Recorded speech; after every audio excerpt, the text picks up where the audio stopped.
Good morning everyone. So today we are going to start or continue with our first chapter of Indian economy, that is Indian economy on the eve of independence. So in our previous video we have completed our two topics, that is industrial sectors and agriculture sector on the eve of independence, and now we are going to start with our rest of the topics. So कल मैंने आपको chapter की introduction में बताया था कि हमने इस चैप्टर को 6 पार्ट्स में डिवाइड किया है. The first one is agriculture sector, the second one is industrial sector, and the third one is foreign trade. Fourth one is demographic conditions. Fifth one is occupational structure, and the last one is infrastructure. Okay? So आज हम अपने first chapter को complete करेंगे. So आप अपने notes को साथ साथ जरूर प्रिपेयर करना, because as you see यहाँ पे कुछ डाटा गिवन है हमारे पास, ठीक है, जो कि इम्पोर्टेंट है. So let's start. सो कल हमने पढ़ा था इंडस्ट्रियल सेक्टर. इंडस्ट्रियल सेक्टर में हमने देखा था कि गवर्नमेंट ने डिस्क्रिमिनेटरी टैरिफ पॉलिसी स्टार्ट की थी, जिसके साथ उन्होंने क्या किया कि जब वो गुड्स लेते थे तो टैक्स रेट कुछ और थे, लेकिन जब वो गुड्स भेजते थे तब टैक्स रेट कुछ और होते थे. ठीक है ना, मतलब कि एक्सपोर्ट के टाइम पे टैरिफ कुछ और लगता था, इंपोर्ट के टाइम पे टैरिफ कुछ और लगता था. ठीक है. सो अब फॉरेन ट्रेड, जब इंडस्ट्रियल सेक्टर में डी इंडस्ट्रियलाइजेशन हुई तो इंडिया दो पार्ट्स में डिवाइड हुआ. India became the exporter of raw material to British manufactured goods. देखो यहां पे लिखा होगा ना एक्सपोर्ट. इंडिया बेसिकली ब्रिटेन को एक्सपोर्ट क्या क्या करता था? Silk, cotton, textile, handicraft etcetera. और इंपोर्ट क्या करता था? British manufactured goods. हमने कल अपनी डी इंडस्ट्रियलाइजेशन पॉलिसी में ये चीज पढ़ी थी कि इंडिया अपना रॉ मटेरियल एक्सपोर्ट करता है ब्रिटेन को और ब्रिटेन से मैन्युफैक्चर्ड गुड्स को इंपोर्ट करता है. ठीक है ना. So the deindustrialization policy was of twofold aspect.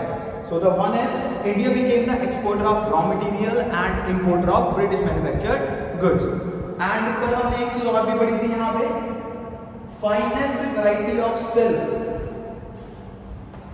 Finest variety of silk कौन सी थी? कल हमने पढ़ा था मलमल शाही और मलमल खस. ठीक है. And the next one, half of the foreign trade FT of India was restricted to Britain and it was allowed with Sri Lanka, China and Iran. कहता इंडिया का जो फॉरेन ट्रेड है, मान लो कि इंडिया अगर एक साल में 50 करोड़ का फॉरेन ट्रेड करता है, तो उस 50 करोड़ में से मोर देन 50%, हाफ से ज्यादा, मतलब 25 करोड़ से ज्यादा का जो ट्रेड है वो ब्रिटेन के साथ होता था, और जो रेस्ट अमाउंट बचती थी वो किस किस के साथ होती थी? Sri Lanka, China, Iran. ईरान का कौन सा शहर? Persia. Okay. So this is all about foreign trade. As you know, मैंने आपको कल बोला था कि इंडस्ट्रियल सेक्टर और एग्रीकल्चर सेक्टर वो हमारे लिए इंपॉर्टेंट है इस चैप्टर में. बाकी आपके सारे सेक्टर, सारे पॉइंट्स बहुत ही नॉमिनल से छोटे छोटे पॉइंट्स हैं. यहां पे लिखा हुआ है फॉरेन ट्रेड को करने के लिए ब्रिटिश गवर्नमेंट ने इंडिया में स्विस कैनाल की ओपनिंग की. मतलब कि it is an artificial waterway. पानी के थ्रू वो इंडिया से गुड्स ब्रिटेन भेजते थे और ब्रिटेन से गुड्स इंडिया मंगवाते थे. देखो ये पढ़ो, ये कब ओपनिंग हुई थी? 1869. ये इंपॉर्टेंट ईयर है, 1 मार्क्स का क्वेश्चन आ सकता है यहाँ पे. So it is an artificial way from north to south across the isthmus of Suez. ठीक है. कहता कि पहले क्या होता था कि अगर हमने ब्रिटेन से इंडिया या इंडिया से ब्रिटेन गुड्स मंगवानी है तो वो अफ्रीका के थ्रू किया करते, जिसके साथ क्या होता था? हमारी ट्रांसपोर्टेशन कॉस्ट ब्रिटेन गवर्नमेंट को बहुत ज्यादा पड़ती थी. So to avoid the transportation cost, the opening of Suez Canal is to be done by the Britishers. ठीक है. So उसके बाद क्या होने लगा? India to Britain directly goods transport होने लगी, जिसके साथ ब्रिटिश गवर्नमेंट की ट्रांसपोर्टेशन कॉस्ट बची. अब यहाँ पे आपको 1 मार्क्स का क्वेश्चन एक और क्या पूछ सकता है? एक तो स्विस कैनाल की ओपनिंग कब हुई? 1869. And what is the importance of opening of Swiss canal? Basically to avoid the transportation cost from Britain to India or from India to Britain, the opening of Suez Canal is to be done. Okay, so it is one of the artificial waterway. Fine. The next one is demographic condition. अब इस topic में से आपका इस बार जो अभी +2 हमारी pass out हुई है, उनको एक 1 मार्क्स का क्वेश्चन आया था इसमें से, year of great divide. Year 1921 was regarded as a year of great divide. अब ईयर ऑफ ग्रेट डिवाइड ही क्यों बोलते हैं इसको, ये इसका नाम है 1921 ईयर ऑफ ग्रेट डिवाइड। ऐसा क्यों? Because stages of demographic transition, इसको हम ईयर ऑफ ग्रेट डिवाइड इसलिए बोलते हैं बिकॉज 1921 से पहले India first stage of demographic transition में था। फर्स्ट स्टेज में एग्जिस्ट करने का मतलब क्या है? जहां पे हमारा बर्थ रेट भी ज्यादा और डेथ रेट भी ज्यादा, इसीलिए हमारी इंडियन इकोनॉमी स्टेगनेंट है। ऑलराइट, लेकिन 1921 के बाद इंडिया ने अपनी सेकंड स्टेज स्टार्ट की। मतलब इंडिया ने फर्स्ट स्टेज को छोड़ के सेकंड स्टेज में इंडिया एंटर कर गया था। सेकंड स्टेज किसकी? Of demographic transition. और सेकंड स्टेज में क्या होता था? बेसिकली बर्थ रेट ज्यादा है, डेथ रेट कम है। और जहां पे बर्थ रेट ज्यादा होता है, डेथ रेट कम होता है, उस कंट्री की इकोनॉमी को हम बोलते हैं initial stage of development, means developing economy. ठीक है। और थर्ड स्टेज बर्थ रेट भी कम है, डेथ रेट भी कम है, तो इस तरह की इकोनॉमी को हम क्या बोलते हैं? Developed economy. So basically India first stage को छोड़ के सेकंड स्टेज में एंटर कर गया था 1921 में, जहां पे हमारा बर्थ रेट ज्यादा था, डेथ रेट कम था। और स्टिल आज के टाइम में भी इंडिया अपनी सेकंड स्टेज में ही चल रहा है। ठीक है, अभी तक हमारी थर्ड स्टेज स्टार्ट नहीं हुई। Alright, so that is the reason why year 1921 was regarded as a year of great divide, because Indian economy has shift from the first stage to second stage of demographic transition. And the next one, birth rate. अब भाई birth rate क्या होता है? हमने 9th और 10th में economics में ये पॉइंट्स पढ़े हुए हैं, है ना। 1000 पर्सन्स के पीछे कितने बच्चे हैं जिनका जन्म होता है? 1000 पर 1000 पर्सन। ये डाटा कब का दिया हुआ है? During the colonial rule. इसका कोई भी पर्टिकुलर ईयर नहीं है। कॉलोनियल रूल का मतलब 1947 से पहले। ठीक है। सो बर्थ रेट था 48 पर 1000, डेथ रेट था 40 पर 1000। लिटरेसी रेट, अब यहां पे ना एक लिटरेसी रेट की मैं आपको डेफिनेशन बोल रहा हूं, आप प्लीज लिखिए। सो लिटरेसी रेट की डेफिनेशन है हमारे पास,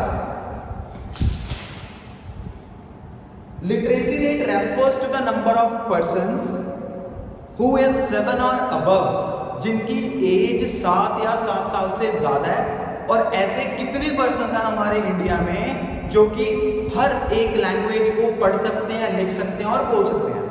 सो listen carefully, literacy rate refers to the number of persons who is 7 और above who has the ability to read, write and understand any one language.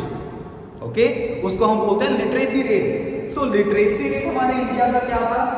was less than 16%। लेकिन जब मतलब कि जब हमारे इंडिया में ब्रिटिश रूल चल रहा था, तब हमारे इंडिया में literacy rate was less than 16%। 100 के पीछे 16 से कम बंदे थे जो कि पढ़े लिखे थे। और इन 16 में से भी 7% was females and 9% was male। ठीक है, इसके ऊपर क्वेश्चन आ सकता है फीमेल्स के, फीमेल लिटरेसी रेट के ऊपर। IMR, इन्फेंट मोर्टेलिटी रेट, मतलब कि ऐसे हमारे पास कितने इन्फेंट्स हैं जो कि बिलो 1 ईयर की एज में जिनकी डेथ हो जाती है। ठीक है, सो इट वाज 218 पर 1000। लाइफ एक्सपेक्टेंसी, अब लाइफ एक्सपेक्टेंसी क्या होती है? Average life of a person. 1921 या फिर हम ऐसे बोले कि during the colonial rule life expectancy was 32 years. ये कम क्यों थी? बिकॉज हमारे पास हेल्थ फैसिलिटीज प्रॉपर नहीं थी। लेकिन as per 2018 life expectancy rate was increased up to 68.8 years. बच्चों डाटा बहुत ध्यान से पढ़ना, मैं बार बार बोल रहा हूँ, बिकॉज यही 1-2 चैप्टर में जहां पे आपको डाटा आएगा, बाकी बहुत कम चैप्टर्स हैं जहां पे हमें डाटा की जरूरत पड़ेगी। ठीक है, तो death rate, birth rate, literacy rate, IMR, life expectancy. Okay, next आता है हमारे पास स्टेजेस ऑफ डेमोग्राफिक ट्रांजिशन। ये इंपॉर्टेंट है बहुत। ठीक है, सो फर्स्ट स्टेज क्या थी? फर्स्ट स्टेज से इंडिया शिफ्ट हुआ था सेकंड स्टेज में। That is why year 1921 was recorded as year of great divide. Okay, so coming up to the next, our second last topic, that is occupational structure. अब जब हमारा India, हमारा chapter कौन सा है? Indian economy on the eve of independence. तो जब हमारा इंडिया आजाद हुआ तब हमारे इंडिया में कौन कौन से ऑक्यूपेशन एग्जिस्ट करते थे। सो हमने पहले क्या पढ़ा था, याद है? फीचर्स ऑफ इंडियन इकोनॉमी, जो मैंने यहाँ पे लिखा होता कॉर्नर पे, बिफोर कॉलोनियल रूल। तो वो क्या था कि तब एग्रीकल्चर सेक्टर में नियरली 85% हमारी पॉपुलेशन एंगेज थी, लेकिन वो कब की थी? बिफोर कॉलोनियल रूल, मींस 1757 से पहले। और आज on the eve of independence, मतलब जब ब्रिटिश रूल खत्म हुआ तब क्या हुआ? It was 72.7% of working population as employment opportunities was very low. कहता कि प्रीडोमिनेंस ऑफ एग्रीकल्चर, ज्यादातर हमारे इंडिया में जो ऑक्यूपेशन थी वो एग्रीकल्चर सेक्टर में पाई जाती थी। कितना? 72.7%। और ऐसा क्यों था?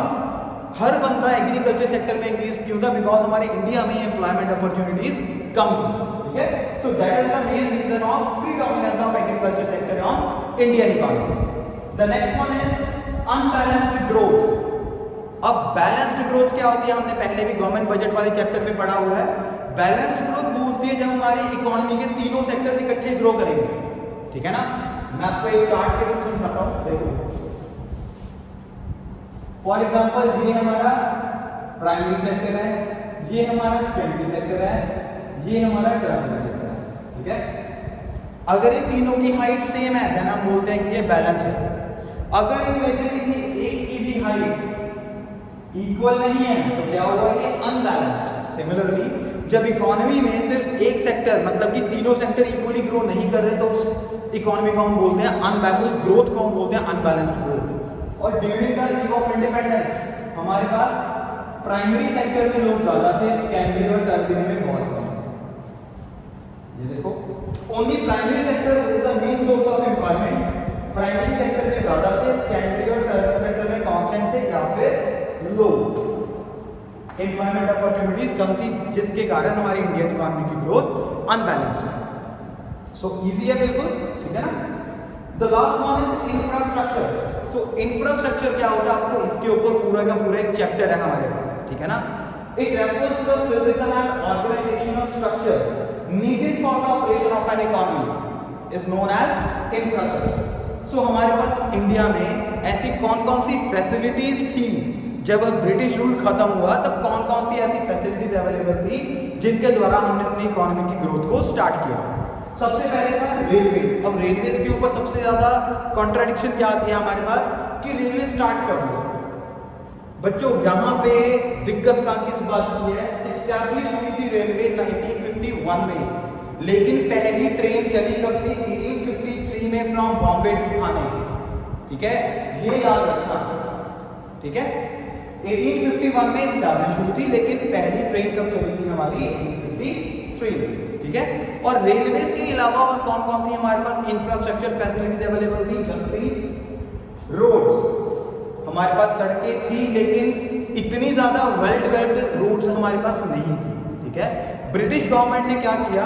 सिर्फ वही रोड को डेवलप किया जहां से उनका माल आता था या जाता था, ठीक है? उसके बाद post and telegraph are the main source of communication. पहले, आज के टाइम पे तो हम ईमेल्स करते हैं, है ना? सोशल मीडिया का यूज करते हैं, लेकिन पहले टाइम अगर हमने अपना मैसेज किसी और को कन्वे करना है then post and telegraph was the main source of communication. Okay, the next one is opening of Suez canal for air and waterways. हमने यहाँ पे स्विस कैनल के बारे में पढ़ा ना? तो स्विस कैनल भी क्या था? एक कम्युनिकेशन का ही एक जरिया था। It is also a part of infrastructure, ठीक है? So it was established in 1869। अब इसके बाद आपके चैप्टर के फर्स्ट चैप्टर के बिल्कुल लास्ट में कुछ दिया हुआ है, नेगेटिव इंपैक्ट्स ऑफ रेलवेज। अब रेलवेज के नेगेटिव इंपैक्ट्स क्या हुए? देखो, रेलवेज का नेगेटिव इंपैक्ट क्या हुआ? सबसे पहले तो ब्रिटिशर्स ने जब रेलवेज इंट्रोड्यूस की तो उन्होंने सिर्फ अपने काम के लिए उसको इंट्रोड्यूस किया, इंडियंस के लिए उसको प्रोहिबिटेड रखा, मतलब कि रिस्ट्रिक्टेड रखा। इंडियंस रेलवेज का यूज नहीं कर सकते थे, ठीक है? द सेकंड थिंग, अगर किसी फार्मर ने अपनी गुड्स को एक जगह से दूसरी जगह ट्रांसपोर्ट करना है then also he has to pay high cost of transportation for transferring their products, ठीक है? अब पॉजिटिव इंपैक्ट क्या होगा?